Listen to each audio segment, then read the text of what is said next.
Good evening and welcome to the pre-concert talk for Tembembe Ensemble Continuo. I will go ahead and have our three panelists introduce themselves. Thank you. We have on the far right. I'm Javier Leon. I'm the director of the Latin American Music Center in Yale University and vice president of Bloomington Music. I am Eloy Cruz. I play baroque guitar with Tembembe Ensemble Continuo. Soy Enrique Barona, toco instrumentos tradicionales de México. And I'm going to be doing a dual role here as interviewer, but also occasional translator or interpreter. So one of the reasons why both Eloy and Enrique are here is because this group, Tembembe, was actually the brainchild of both of them. They're both kind of like the original founding members of the group. And so I think to start, para empezar, I was wondering if you could tell us a little bit about how did this came to be? How did you come together and start the group? Actually, I think we are here because back in 1982, a few years ago, we were teaching at the music school for children in Mexico City. And in the final concert every year, everybody had to play, students and the kids.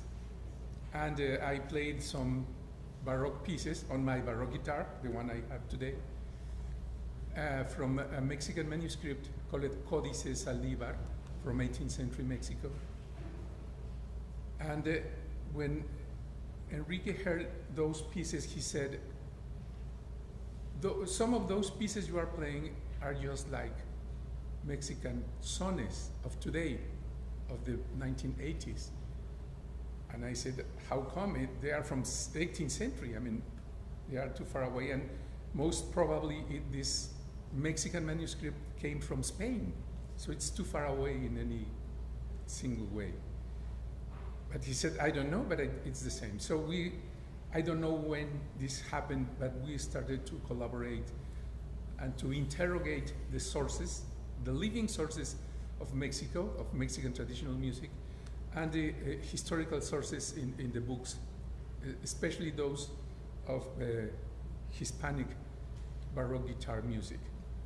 Then in 1995, my university, the National University of Mexico, gave us a chance to make a research project which allowed us to visit several places in the state of Veracruz to try to understand how works this kind of music called son jarocho, which is, for example, la bamba. La bamba is a son jarocho.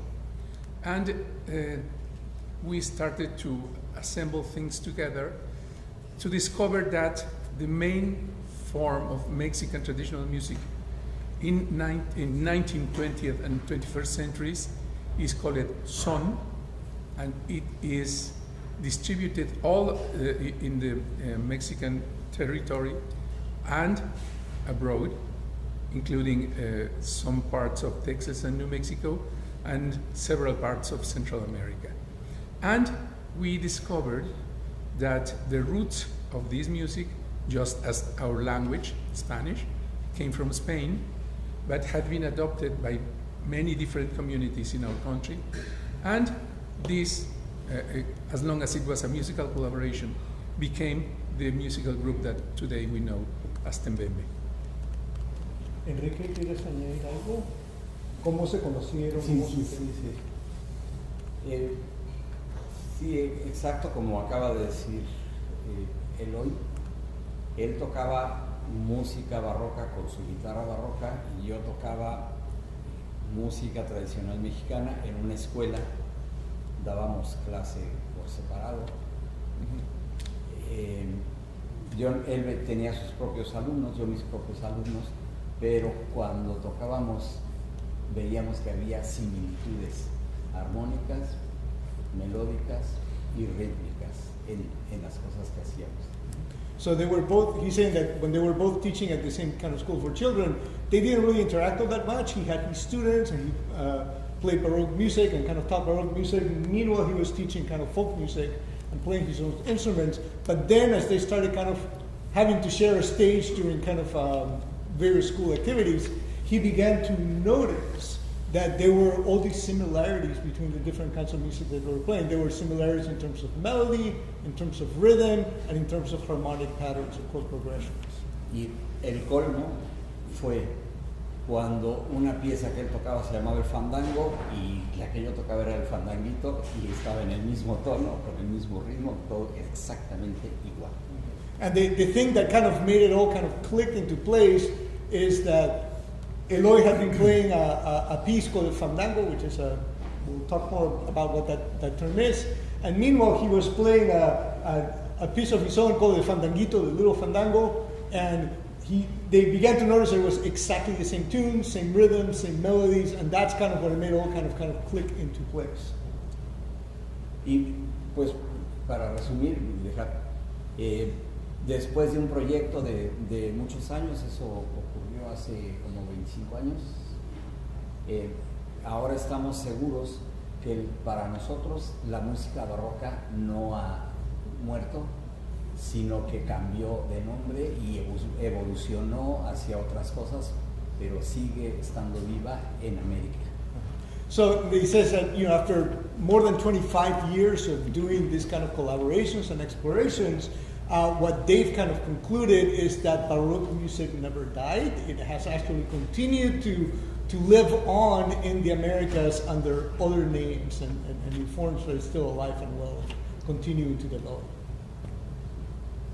Bueno, sí, el trabajo lo que vamos a escuchar ahora es una muestra en la práctica, porque hay mucha gente que hace teoría, que teoriza sobre las similitudes y sobre cómo la música barroca se convirtió en música tradicional, pero nadie se atrevía a hacerlo en la práctica. Y nosotros fuimos los primeros en hacerlo.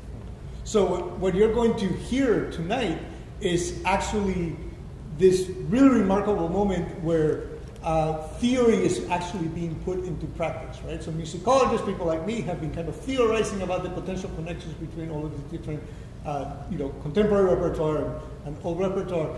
But they were the first group to kind of pioneer this idea that it goes, okay, well, let's put it to the test. Let's try it out. And so what you're going to hear tonight is the result of all of those experiments and the putting into practice how is it that these 16th to 18th century repertoire connects with contemporary folk music repertoire of Mexico and other parts of Latin America. Now, voy a hacer una pregunta. Sí.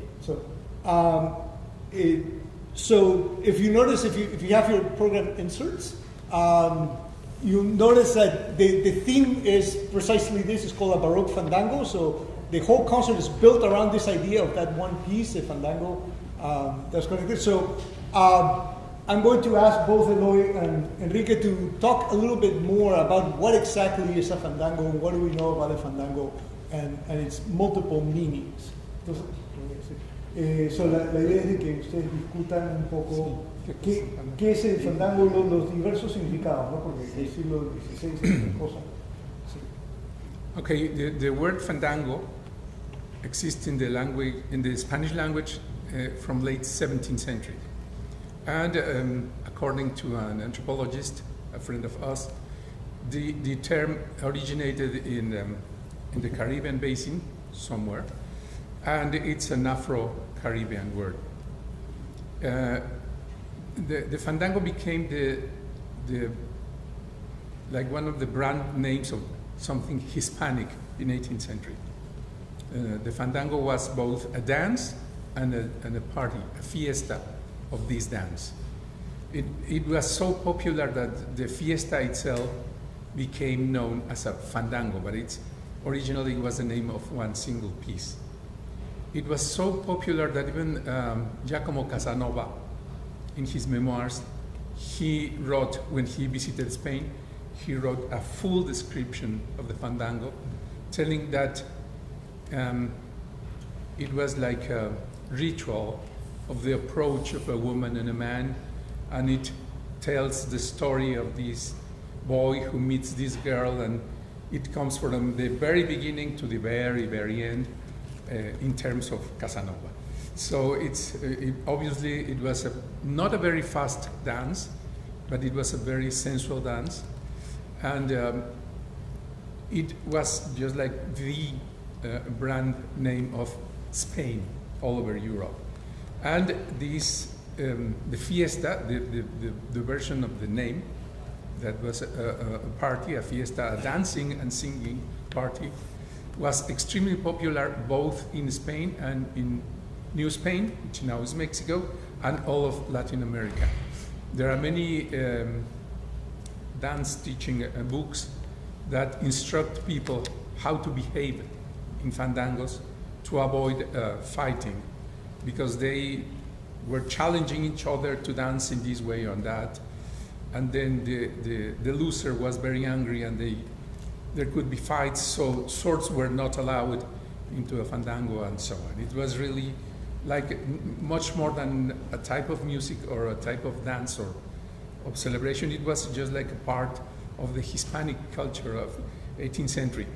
Then this kind of music and this kind of party this disappeared in Spain during 18th century, because the new royal house came to Spain, no longer the Austrias, but the Borbones, which are still there.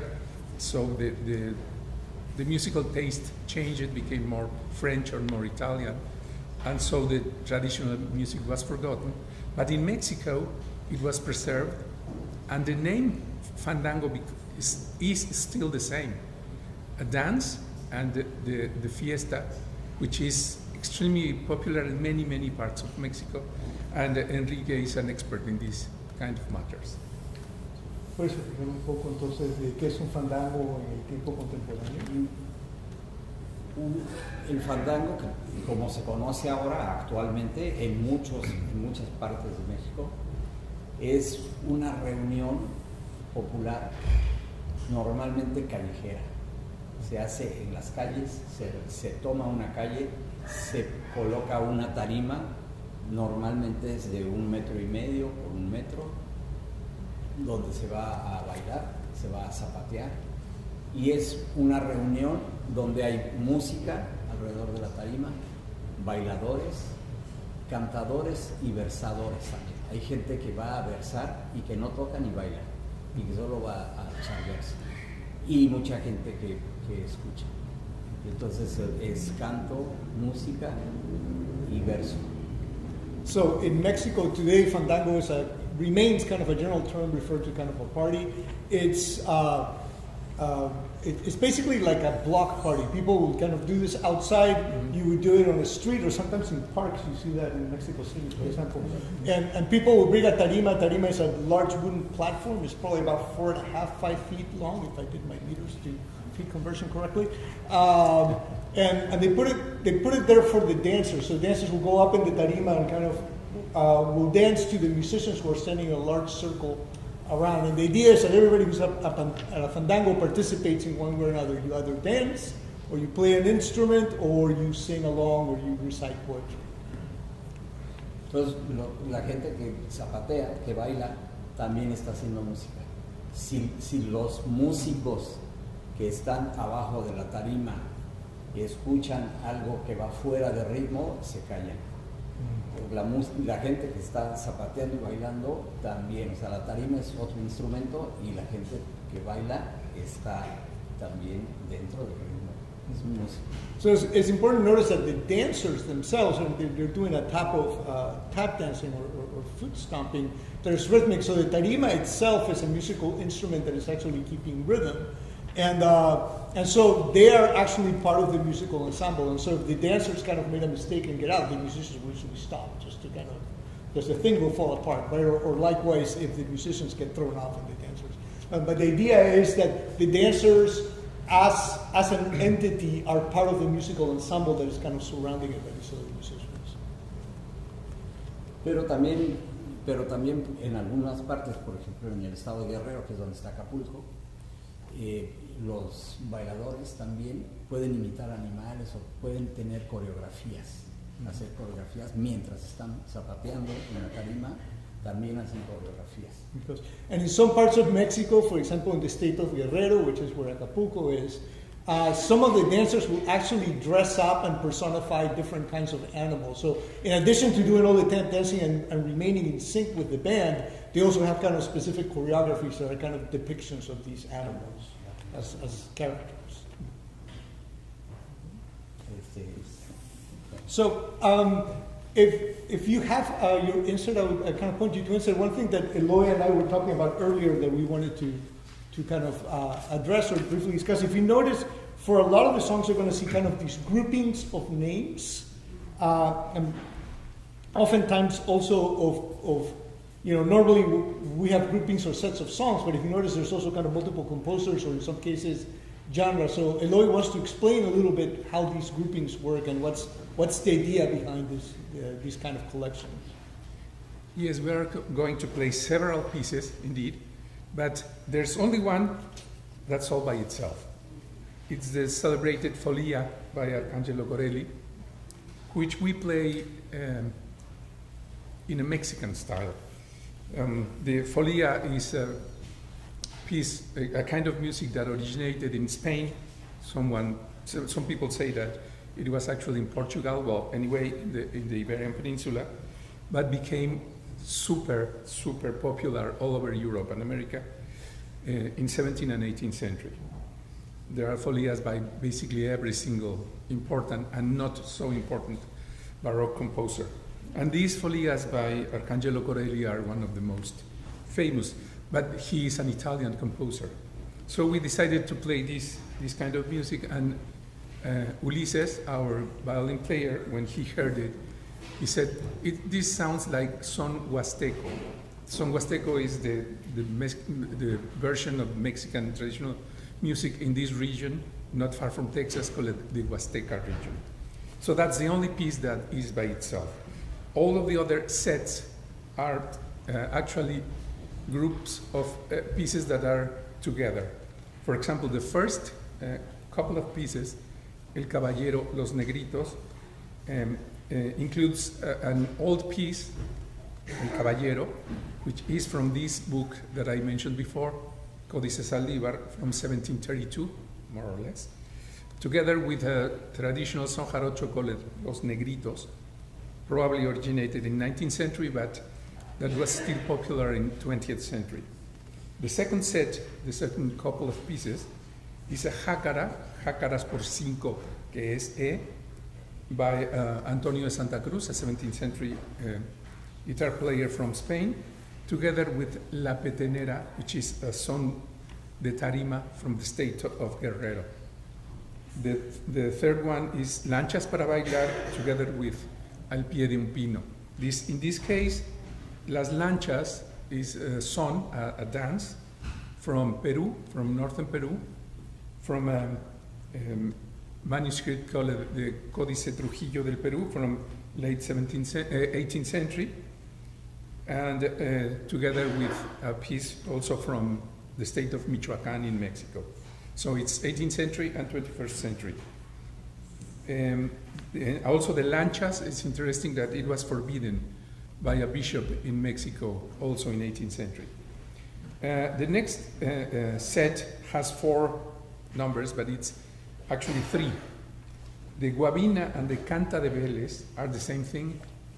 One is, la canta de Vélez is a guabina, it's a description, so there was a little mistake there. So it's 3 different pieces, the guabina, the gallarda napolitana, and el jarabe loco. In this case, we are grouping together a piece from Colombia, la guabina, and then an Italian piece from 16th century, the gallarda napolitana, and a Mexican son jarocho, el jarabe loco. Then una giga de Corelli, also by Arcangelo Corelli, and El Arrancazacate from Mexico. Well, and finally, well, there's a mistake there. The Malagueña Calentana is not supposed to be there. Our final piece is made of 2 different pieces, Canarios and La Iguana. Canarios is a very, very famous piece by a Spanish composer, Gaspar Sanz, and is together with a son jarocho called La Iguana. And why do we put these pieces together? Not because we love them. Why don't we put them together? No. It's because they are joined very closely together through the rhythmic and harmonic pattern. They are basically the same, and so the pieces work very well together, and so we can connect the more or less remote past 16th or 17th or 18th century with our own music of today, and we can also bring together music from different places in the world, from Spain, from Italy, from Mexico, from Colombia, from Peru. I think this is the basic element of this music. This music was originated to connect people. It's very interesting that when you put this ingredient in the soup of any society, it works like like a thickener. Yes, it brings things together. It creates society. It creates community. It was very interesting that Enrique started a son jarocho workshop in the city of Cuernavaca, and suddenly there was a big group of friends who were very happy to make son jarocho, and we created a community that was alive for many, many years, and we were congregated because of the son jarocho. So he had a very big mailing list all throughout the state of Morelos, and he once made a very big mistake. He sent a love letter to his girlfriend, but to the group. Oops, it was a big problem. But we were connected in many different towns in the state, and we met once every month, and we were all friends. I think this is the basic thing of this music and of this project. We bring together things that seem to be not so close or not connected, but we discovered that they are the same, and they create like the social tissue that is basic to our communities. So I'm gonna ask Enrique now to talk a little bit about, so as Tembembe has been expanding its exploration beyond Mexico, what are the, how has he kind of learned to kind of incorporate instruments and genres from other parts of Latin America, and how this has worked as part of the process? Entonces, conforme Tembembe ha ido expandiendo más allá de México, ¿cómo has ido aprendiendo e incorporando instrumentos, géneros de otros lados? Nos hemos dado cuenta que no solo en México existe la música barroca, todavía que está viva, sino que en todos los lugares a donde llegó esta cultura que trajeron los españoles, a todos los lugares donde llegó la guitarra barroca y donde llegaron los versos, donde llegó la décima espinela, a todos esos sitios ocurrió lo mismo. La gente la adoptó y la transformó y empezaron a tocarla como dice Eloy, con sus comunidades.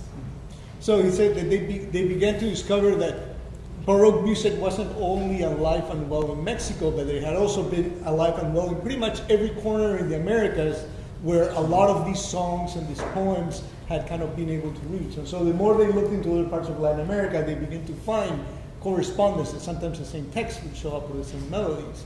And that slowly that kind of began to the realization that Spanish music came to the Americas, and beyond it being imposed, it got kind of appropriated and adapted to different kind of regions and different realities, and that kind of led to all of these other variants that you find throughout the region, but that kind of remain in some ways connected to one another, which then allows for this kind of exploration. Hemos tocado tanto en México como en otros lugares como fuera, como parte de esta investigación.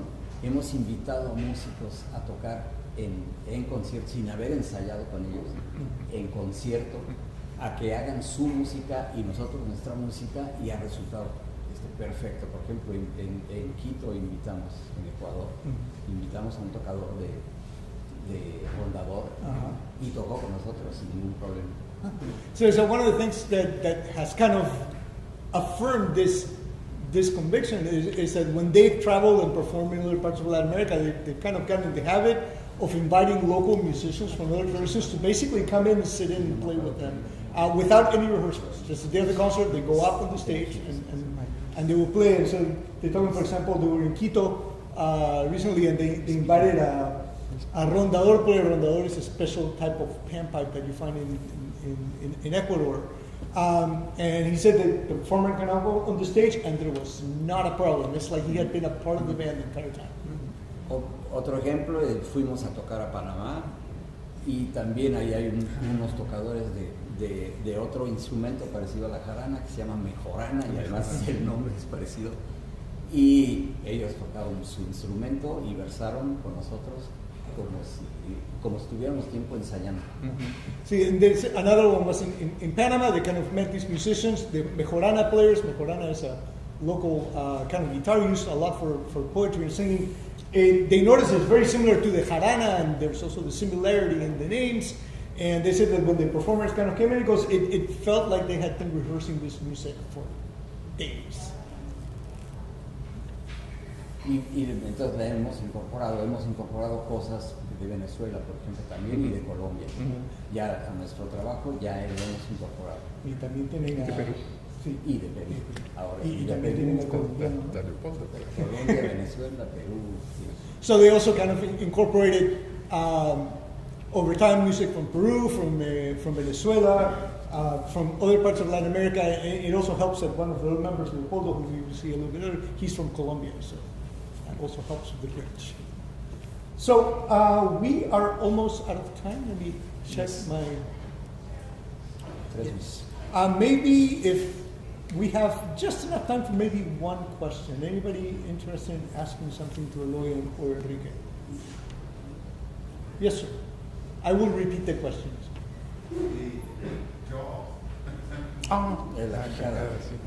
You want to know about the jawbone that's sitting back there?